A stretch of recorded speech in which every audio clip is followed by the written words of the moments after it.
The United States of America will not permit the world's most dangerous regimes to threaten us with the world's most destructive weapons. Leader Kim Jong-un claims the reclusive state has developed a hydrogen bomb.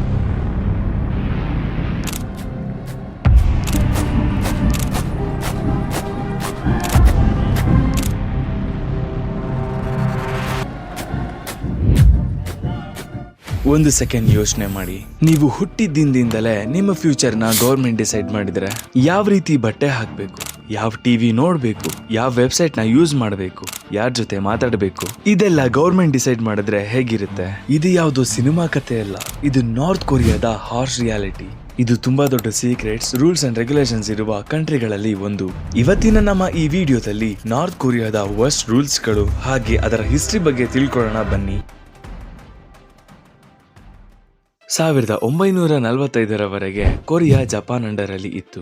ಆದ್ರೆ second world war ಆದ್ಮೇಲೆ Korea 2 part ಆಗಿ divide ಆಯ್ತು. ಅದೇ ಈ north Korea ಮತ್ತು south Korea. ಒಂದು ಕಡೆ north Korea Soviet union under ಹೋದ್ರೆ, ಇನ್ನೊಂದು ಕಡೆ ಸೌತ್ ಕೊರಿಯಾ ಅಮೆರಿಕ ಅಂಡರ್ ಹೋಯ್ತು. ಹಾಗೆ 1950ರಲ್ಲಿ 2 ಕಂಟ್ರಿಗಳ ಮಧ್ಯ ವಾರ್ ನಡೀತು. ಸುಮಾರು 3 ವರ್ಷಗಳ ನಂತರ ಯುದ್ಧ ಎಲ್ಲ ನಿಂತೋಯ್ತು. ಆದ್ರೆ ಇವತ್ತಿಗೂ ಅವರ ಮಧ್ಯ ಕೋಲ್ಡ್ ವಾರ್ ನಿಂತಿಲ್ಲ ಅಂಡ್ ಇನ್ಮುಂದೇನೂ ನಿಲ್ಲಲ್ಲ. ಇವರ ಫ್ಯಾಮಿಲಿ ಹೆಚ್ಚು ತಿಳ್ಕೊಳ್ಳೋದಾದ್ರೆ 1948ರಲ್ಲಿ ಕಿಮ್ ಇಲ್ ಉಂಗ್ ಪವರ್ಗೆ ಬಂದ್ರು. ಇವರ ನಂತರ ಕಿಮ್ ಜಾಂಗ್ ಇಲ್ ಅಂಡ್ ಈಗ ಕಿಮ್ ಜಾಂಗ್ ಉಲ್. ಸುಮಾರು 3 ಜನರೇಷನ್ ಗಳಿಂದ ಇದೇ ಫ್ಯಾಮಿಲಿ ಇವರನ್ನ ರೂಲ್ ಮಾಡ್ತಾ ಬಂದಿದ್ದಾರೆ. ರೂಲ್ ನಂಬರ್ 1, ಇಲ್ಲಿ ಎಲೆಕ್ಷನ್ ಇದೆ ಆದ್ರೆ ಆಪ್ಷನ್ ಇಲ್ಲ. ಈ ನಾರ್ತ್ ಕೊರಿಯಾದಲ್ಲಿ ಹೇಗೆ ಅಂದ್ರೆ ಎಲೆಕ್ಷನ್ ನಡೆಯುತ್ತೆ, ಆದ್ರೆ ವೋಟ್ ಮಾಡಕ್ಕೆ ಒಬ್ನೇ ಕ್ಯಾಂಡಿಡೇಟ್ ಅಂಡ್ ಒಂದೇ ಪಾರ್ಟಿ. ಇಲ್ಲಿ ಜನರಿಗೆ ಇಷ್ಟ ಇದ್ರೆ ವೋಟ್ ಮಾಡಬಹುದು ಅಂಡ್ ಇಷ್ಟ ಇಲ್ಲ ಅಂದ್ರೆ ವೋಟ್ ಮಾಡದೆ ಕೂಡ ಇರಬಹುದು. ಆದ್ರೆ ನಾವು ವೋಟ್ ಹಾಕಿಲ್ಲ ಅಂತ ಅಂದ್ರೆ ಗವರ್ಮೆಂಟ್ ನಮ್ನ ಈಸಿಯಾಗಿ ಟಾರ್ಗೆಟ್ ಮಾಡ್ಬಿಡುತ್ತೆ.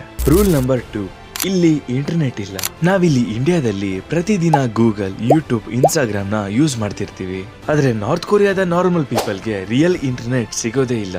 ಅವರಿಗೆ ಇಂಟರ್ನೆಟ್ ಸಿಕ್ಕಿಲ್ಲ ಅಂದ್ರೆ ಈ ಸೋಷಿಯಲ್ ಮೀಡಿಯಾ ಎಲ್ಲ ಎಲ್ಲಿಂದ ಯೂಸ್ ಮಾಡ್ತಾರೆ?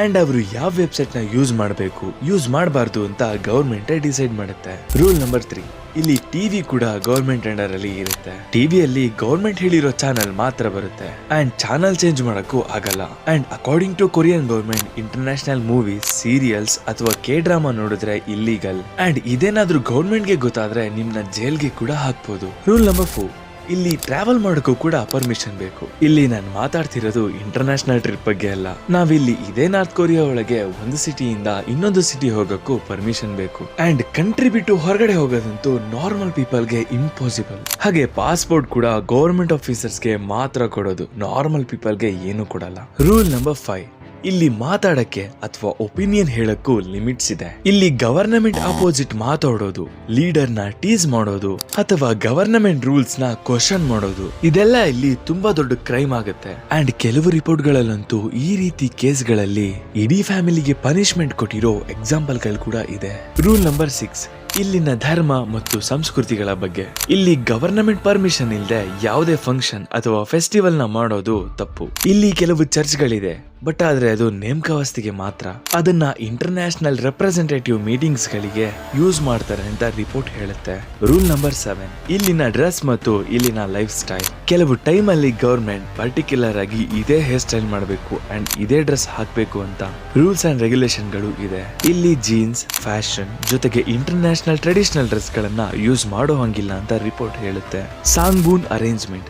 ನಾರ್ತ್ ಕೊರಿಯಾ ಅರೇಂಜ್ಮೆಂಟ್ ಗಳು ತುಂಬಾ ವಿಚಿತ್ರವಾಗಿದೆ. ಸಾಂಗ್ಬೂನ್ ಅಂದ್ರೆ ಇದು ಒಂದು ಸೋಷಿಯಲ್ ಕ್ಲಾಸಿಫಿಕೇಶನ್ ಅರೇಂಜ್ಮೆಂಟ್. ಅಂದ್ರೆ ನಮ್ಮ ಫ್ಯಾಮಿಲಿ ಬ್ಯಾಕ್ ಗ್ರೌಂಡ್ ನ ಕನ್ಸಿಡರ್ ಮಾಡಿ ನಮ್ಮ ಎಜುಕೇಶನ್, ಬಿಸ್ನೆಸ್ ಮತ್ತು ಲೈಫ್ ಅಪರ್ಚುನಿಟೀಸ್ ನ ಡಿಸೈಡ್ ಮಾಡ್ತಾರೆ ಅಂತ ಕೆಲವು ನ್ಯೂಸ್ ರಿಪೋರ್ಟರ್ಸ್ ಗಳು ಹೇಳ್ತಾರೆ. ಅಂದ್ರೆ ನಾವು ಹುಟ್ಟಿದ ಮನೆನೇ ನಮ್ಮ ಫ್ಯೂಚರ್ ನ ಡಿಸೈಡ್ ಮಾಡುತ್ತೆ. ಈ ರೀತಿಯ ವಿಚಾರಗಳಿಗೆ ಇವತ್ತು ನಾರ್ತ್ ಕೊರಿಯಾ ವಿಶ್ವದಲ್ಲೇ ಸ್ಪೆಷಲ್ ಕಂಟ್ರಿಗಳಲ್ಲಿ ಒಂದಾಗಿದೆ.